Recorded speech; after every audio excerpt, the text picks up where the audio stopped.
right team. That'll go to Jordan. They got him. Shot. 20-footer. Good. Good. Good. The game is over. Sometimes I dream that he is me. Got to see, that's how I dream to be. I dream I move. I dream I groove. Like Mike, if I could be like Mike. Most Valuable Player Award to Michael Jordan. Sometimes I feel this dream is real. The shots I make, nobody else will take. The Bulls win! I seem to soar. Can hear the roar like Mike. If I could be like Mike. Oh, what a move by Jordan! If I could be like Mike. If I could be like Mike.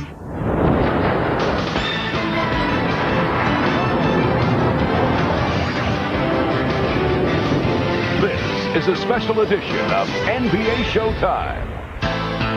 Michael Jordan, A Champion's Journey. Here's your host, Hannah Storm. The United Center in Chicago, where a half hour from now, the Chicago Bulls close out the regular season against their longtime rivals, the New York Knicks. The burning question in Chicago, are we about to witness the final regular season game in the magnificent career of Michael Jordan? Hi everyone, Hannah Storm along with John Sally and Peter Vesti, and we are looking forward to spending the next half hour talking about Michael Jordan. We only got a half an hour to talk about Michael. This would be at least like, a golf tournament. 4 days of MJ. He would like that. He would love it. But this is the kind of homage that you pay somebody with the ability that he has to make millions of fans out of people who would not be into basketball if it weren't for his airness. He certainly set a standard of excellence that even transcends his sport. And we'll talk about also tonight the game between the Knicks and the Bulls. That'll come a bit later on. Tonight's pregame is devoted to Michael Jordan. Despite all the talk that he might retire after this season, Jordan is still the best in the game and arguably the greatest ever. As he embarks on a quest for his 6th NBA title, we reflect on his remarkable career. We begin a champion's journey. A 1-point lead for Georgetown. The time, 18. Shot, Jordan! North Carolina has won the 1982 NCAA championship. The Chicago Bulls picked Michael Jordan. Through a quirk of fate, he fell to number 3, and we were there and able to take advantage of it. And I think you could see early the will to win, the incredible ability to raise his game when the game was on the line. And I think after a month's time in the season that we knew we had something special. Michael Jordan came flying out of the sky. Here's Jordan in deep on Elo. Oh, yeah! Oh! Look at the air. Look at the hang time. Look at the flying motion. At the beginning, it was easy to play against the Chicago Bulls. Michael would get 40, he'd get 50, but everybody else would be standing around watching. He's double teamed now. Walton's come out to meet Jordan. What a great shot, and a basket and a foul. We had, on the Boston Celtics, the best team that year. The first game, he comes in and he scores 49 points. And so we're sitting in the locker room, we waxed him, and we're sitting in the locker room after the game saying, well, he'll never do that again. He certainly didn't. He scored 63 the very next game. Bird saves it, but Michael steals the ball. Jordan back to the rack. Whoa!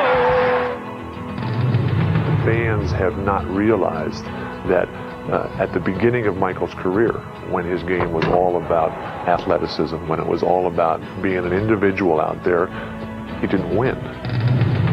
In coaching Michael early, I know the one thing that really used to bother him was, the Pistons at that time, it was Isaiah and his group, and Larry had the Celtics, and Magic had the Lakers, and the supporting cast they had, and all Michael ever heard about in his career was, you don't make anybody around you better. You're great, but... You knew you couldn't conquer him. You knew you couldn't beat him. However, the way we tried to attack their team was to break down everyone else mentally, to break down his supporting parts, to more or less leave him standing there alone. When I first came 11 years ago, we were in this gym, and I said, the coaches I had with the Knicks, Red Holzman, always said that a star makes his other players better players. And all of a sudden, their value and their abilities seem to be magnified by his presence on the court. And Doug Collins was the head coach, said, go tell Michael that right now. Go tell him that right now. The inbounds pass comes into Jordan. Here's Michael at the foul line. A shot on Elo. Good! The Bulls win! They win! That was get the ball, Michael. Everybody get the out of the way. Go to the basket. My last year there in '89, when went into the Eastern Conference Finals before losing in Game 6 to the Pistons, all of a sudden, I think people really realized what this guy was all about, that he really was the epitome of winning.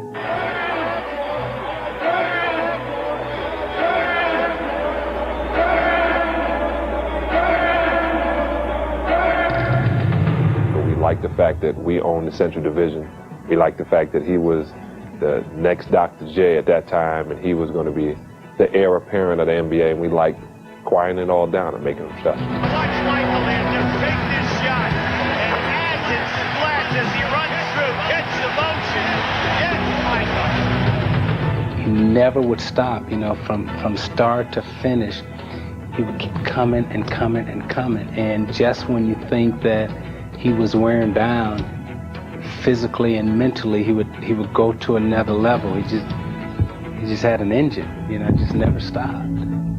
I know a little story. Isaiah was upset about it because he went home and saw his nephew wearing a Michael Jordan jersey, and he didn't like that because Isaiah was all Chicago. He was Mr. Chicago. He put him on the map, and then Michael just came in and everybody forgot that he played there. He comes in inbounds. Here it is again.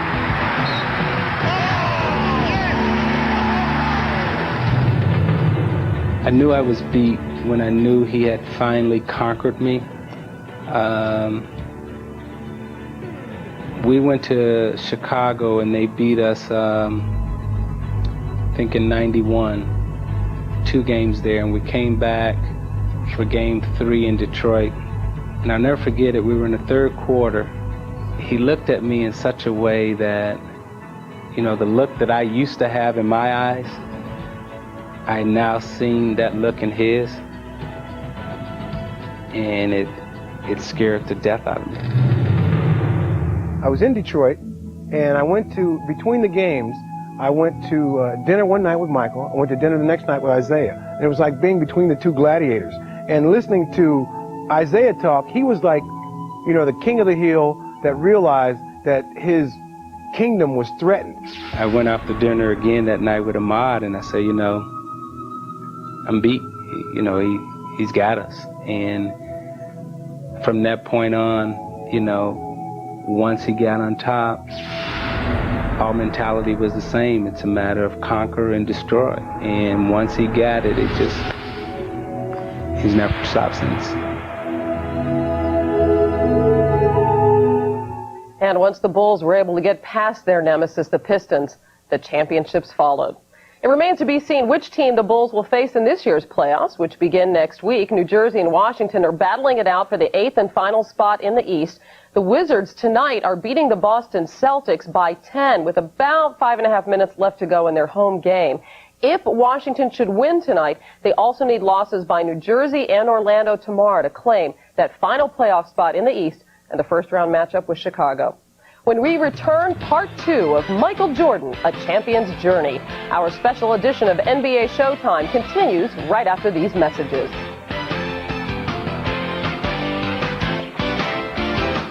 Memorable moments in Michael Jordan's career have come against the Knicks. Michael Jordan puts on his show. Jordan trying to take some starts. Michael Jordan and Xavier McDaniel having words.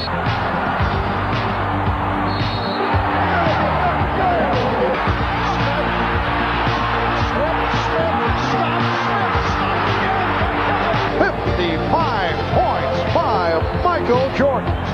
Jordan nearly fouled and the shot's gonna fall. Oh man. Now, if Jordan and the Bulls were to face the Knicks in this year's playoffs, it would have to come in the Eastern Conference Finals.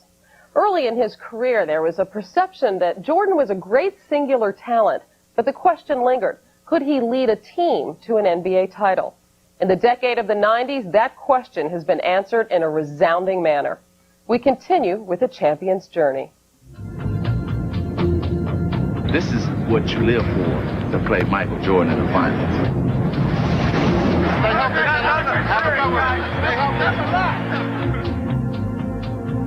You know, I thought I was the most competitive person that I ever knew until I met Michael. 3-on-2 for the Bulls.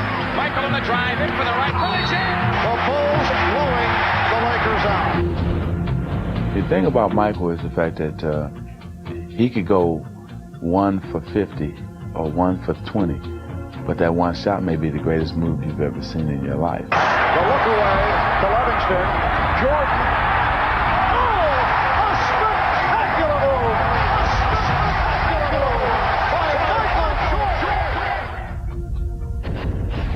Man, if, you know, and that's what makes him special. That's what makes him Michael and everybody else down here. And the Chicago Bulls have won their first ever NBA championship. The first one was probably the most special because that was getting to that level, to become a real champion, and his father was there for that. And I think everyone after that is just to reinforce the fact that he is a champion. Jordan against Drexler. See, this is what Michael lived for. He wanted this challenge.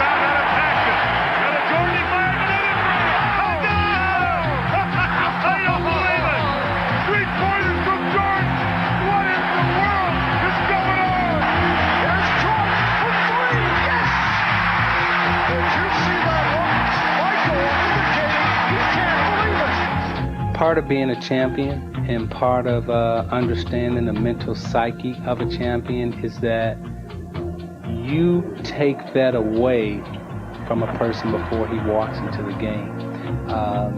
You make him concede before he steps on the court that not only are you gonna get beat, but it's about how bad I'm gonna beat you. The one thing you understand about Michael is, like, if you ever do anything with him competitively, if you're fortunate enough to beat him, you're going to have to play again that very moment. We went at it in Barcelona, I mean, at each other. We thought we could beat each other at everything, and we tried to. Free throw, jump shot, 3-point, cards, checkers, anything. We wanted to beat each other so bad. One night in Barcelona, Magic Johnson, Larry Bird, Charles Barkley, Patrick Ewing. Big argument about who was the best, who was this, who was that.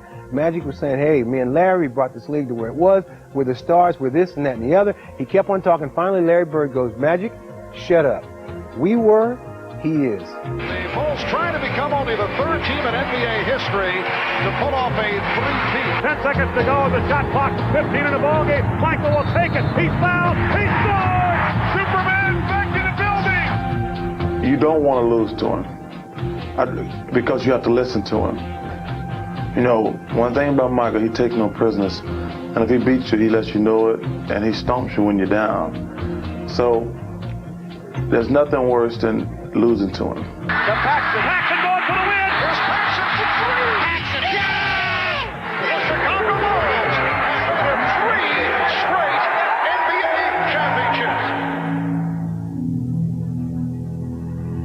When I lose, the sense of motivation and the sense of to prove something as a basketball player, it's time for me to move away from the game of basketball. Today, Michael Jordan at age 32 tries to accomplish what no one else truly has in team sports history. And the season is over, my friend. The Magic win it. When he came back and when he lost to Orlando and he made that big turnover, he said that really bothered him. So every day that summer, no matter what happened, 6 days a week, he was shooting the ball, lifting weights, shooting the ball, lifting weights. And he understood that that was the most important summer, since the summer his arrival into the NBA.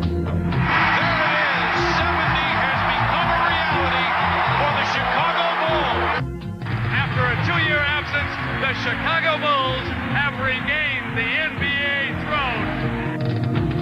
And, you know, there's been a lot of great athletes, but this man has won at the college level, he's won at the Olympic level, he's won now as a pro.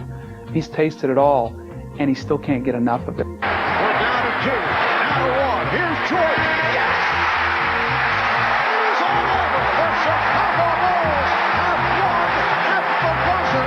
if you look at the finals, you go, okay, you got this team against that team, but they have Michael Jordan. He'll will this team to win. And that's what you have to beat. You don't have to beat the Bulls. You have to beat his will. And I don't think that at this point in his life that's possible for him to do. Michael Jordan playing despite flu symptoms. Pippen making Hornacek. Here's Jordan. It looks like he's a monster just hanging on along the ropes. Basketball today wouldn't be where it's at, you know, if Michael Jordan hadn't come along, and he and only he, you know, could take it to that level.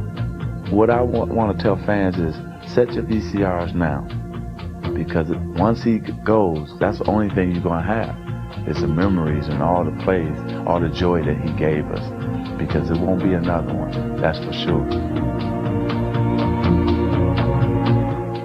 But at the very least, fans still have another title run by Michael Jordan to savor this season.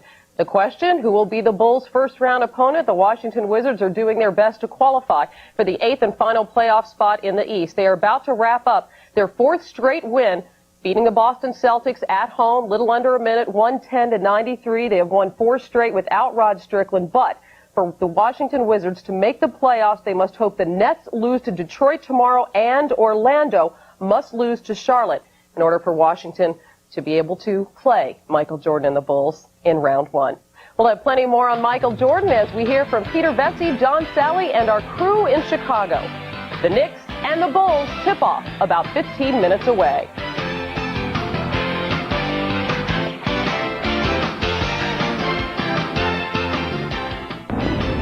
Part of Michael Jordan's greatness lies in his durability. He has not missed a game in the last 3 seasons, and he's closing in on yet another scoring title. For more on that, we go to Bob Costas, Doug Collins, and Isaiah Thomas. And Hannah, if Michael gets it, it will be his 10th scoring title, extending his own record. Wilt Chamberlain won 7 times. It would be by the smallest margin, though, of the 10 Michael has won. As of right now, he's averaging 28.6. Following a 43-point outburst last night against Dallas, Shaquille O'Neal is at 28.2. For the sake of argument, let's say that Michael is held reasonably in check tonight by the Knicks. If he scores 20, then Shaq could win the scoring title if he puts up 42 tomorrow at home against Utah. And here you see the other figures Shaq would need if Michael scores through 40 points. We'll assume, Zeke, that if Michael busts out with more than 40, that it's out of the question for Shaq. How important do you think this is to Michael, and to what lengths would he go to get it done?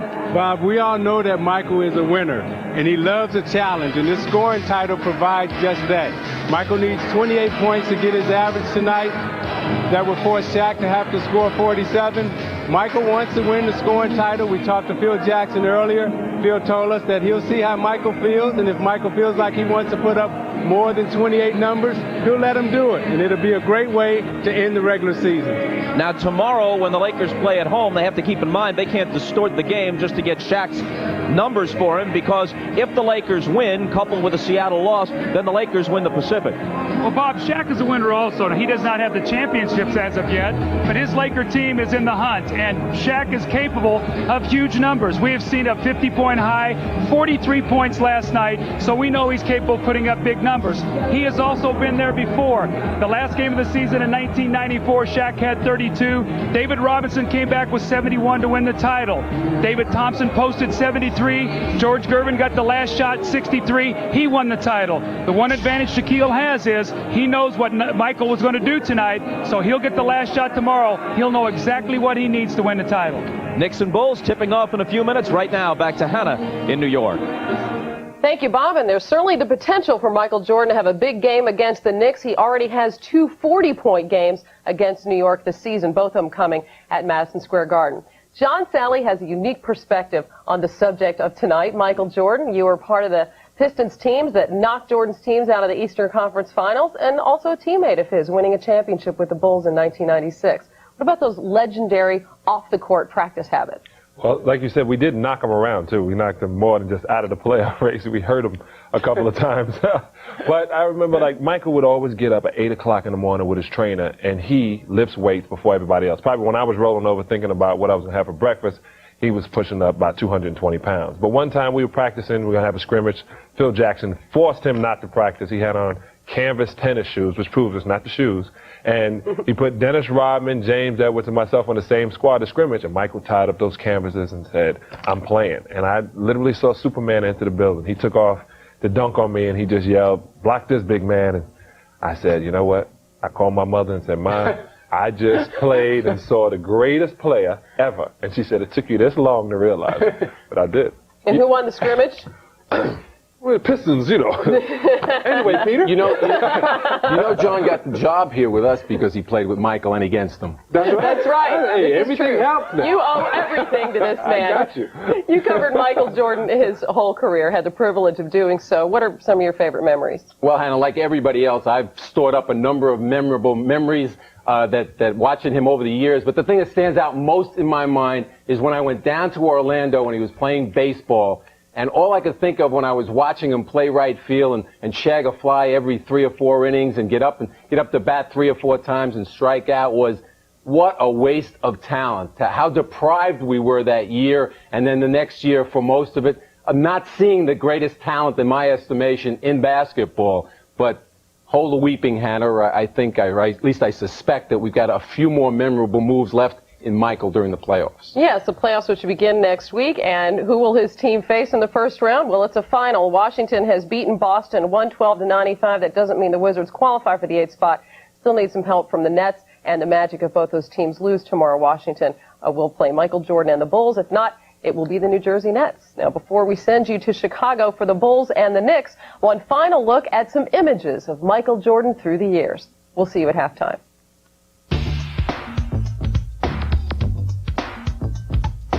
He's the Messiah in a red uniform with a bull on it. Michael does things through the air. Jordan's a different kind of cat.